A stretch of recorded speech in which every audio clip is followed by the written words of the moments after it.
제3의 남성이 돈을 받고 제공한 정자를 난임 부부에게 연결시켜주는 공공정자은행. 논의 단계부터 찬반 양론이 맞서고 있습니다.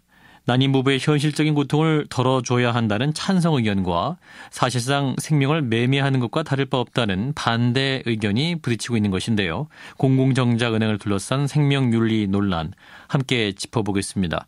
먼저 공공정자은행 설립을 추진하는 입장을 들어보죠. 공공정자은행 설립추진위원장이자 부산대 의대의 박남철 교수를 연결합니다. 교수님 안녕하세요. 예, 안녕하세요. 네, 자 공공정자은행이 꼭 필요하다고 생각하신 이유 말씀해 주실까요? 우리 앵커 선생님도 잘 아시다시피 비배우자 인공수정이 필요한 그 난치성 불임 환자가 한 20만 정도로 추정되고 있습니다. 예. 이런 환자에 대한 우리가 제도적, 금방 이야기하신 윤리적인 어떤 이런 부분에서 충족할 수 있는 정자를 제공할 필요성이 있다고 보고요. 불법 정자 매매가 난리배가 있는 것도 이미 인지되어 있는 사실이고요. 이런 문제를 전반적으로 해결해야 될 필요성이 있다고 봅니다. 예, 그러니까 현실적으로 이제 정자를 대가 없이 기증하는 공여로는 부족하기 때문에 이제 공공정자은행을 설립해야 한다 이런 입장이신 것 같고. 그렇죠. 그럼 결국 금전적인 보상도 고려되는 상황 아닌가요?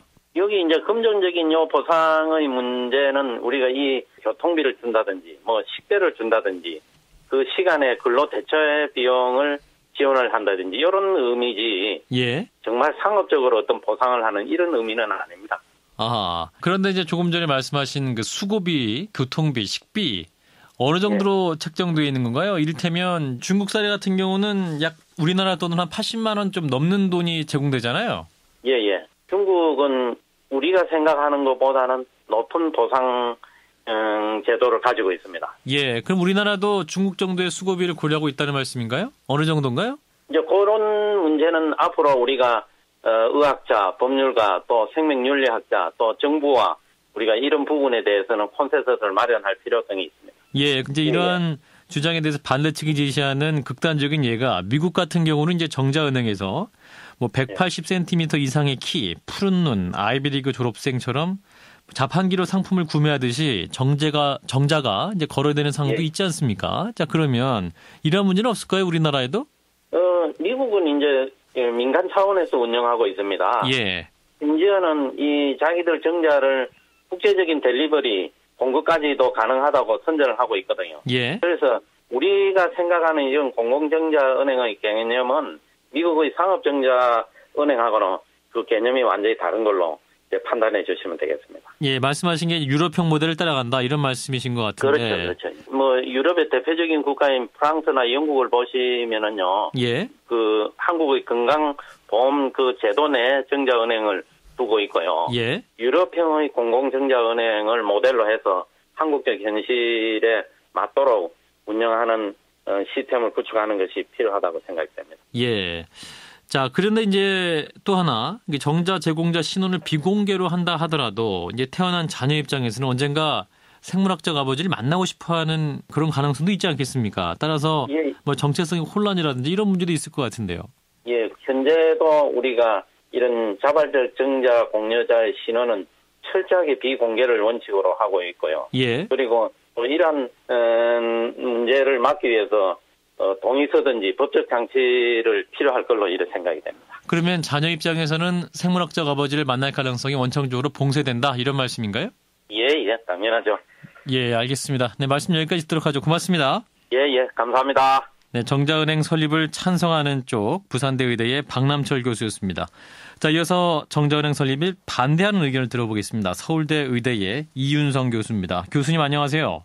네, 안녕하세요. 네, 자, 정자은행의 운영이 생명윤리적으로 문제가 있다 이런 주장을 갖고 계신데요. 자, 생명윤리적으로 어떤 문제가 있다는 말씀인가요? 그 여러 가지 문제가 있는데요.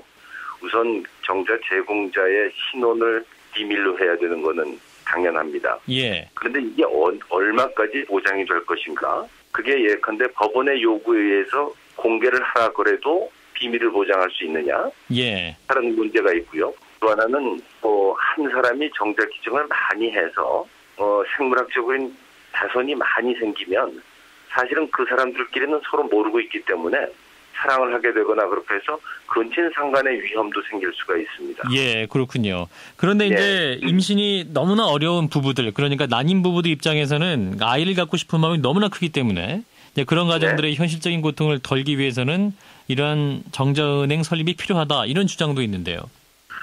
일리가 있죠.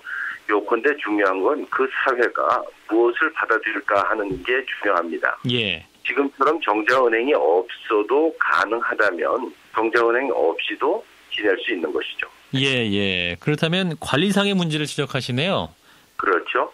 예. 이게 무슨 매매가 된다든지 또는 결혼하지 않은 여자가 아기만 갖고 싶어서 한다든지 하는 경우에도 허용할 것인지, 또는 동성애 부부에게 그 정자 제공을 할 것인지 등등의 부수되는 그 정자를 제공하는 사람의 자격, 또 정자를 제공받는 부부의 자격 등등이 엄격하게 구별이 돼야죠.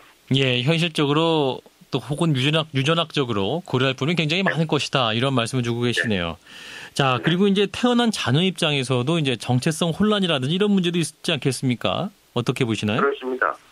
그게 이제 지금은 그 정자 제공자한테는 비밀을 유지하거나 뭐 이런 걸 다 했지만 태어난 아기한테는 아직 그런 동의를 받을 수가 없잖아요. 예. 나중에 그 아기는 나는 내 생물학적 아버지를 알고 싶다고 얘기했을 때, 예. 또는 그 아기가 무슨 백혈병에 걸려서 골수 이식을 받아야 되는데 그런 문제가 생겼을 때 내 아버지를 찾겠다고 했을 때 그거를 거절할 논리적 근거가 충분히 있어야 되지 않겠습니까? 예.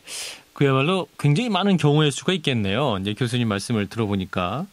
예. 예, 예. 그리고 또 하나 이제 걱정해야 될 게, 자꾸 그 상업적인 정자은행이나 난자은행에서는 무슨 180cm 이상의 무슨 뭐 금발에 뭐 이런 조건을 내세우는데, 예. 우수한 정자라는 개념은 없어요.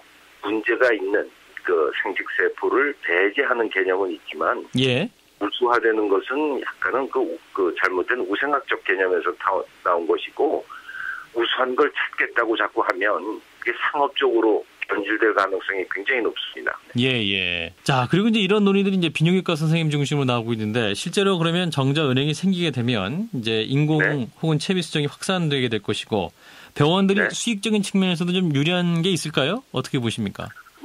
우리가 헌혈을 해도 실제로 혈액을 처리하고 보관하고 그걸 수혈할 때는 그 혈액을 받는 입장에서는 상당한 비용을 지불해야 돼요. 왜냐하면 그걸 관리해야 되니까. 혈액을. 그거와 마찬가지로 만일 그 정자를 기증 받는 쪽은 상당한 비용을 부담해야 됩니다. 예, 알겠습니다. 어떤 정자은행의 현실적인 문제들 이런 것도 다 고려해서 추진돼야 될 것이다. 조심스럽게 또 시기상조라는 의견을 주셨습니다. 잘 들었습니다. 네. 네, 서울대 의대의 이윤성 교수였습니다. 자, 공공정자은행을 둘러싼 생명윤리 논란, 여러분은 어떻게 생각하십니까?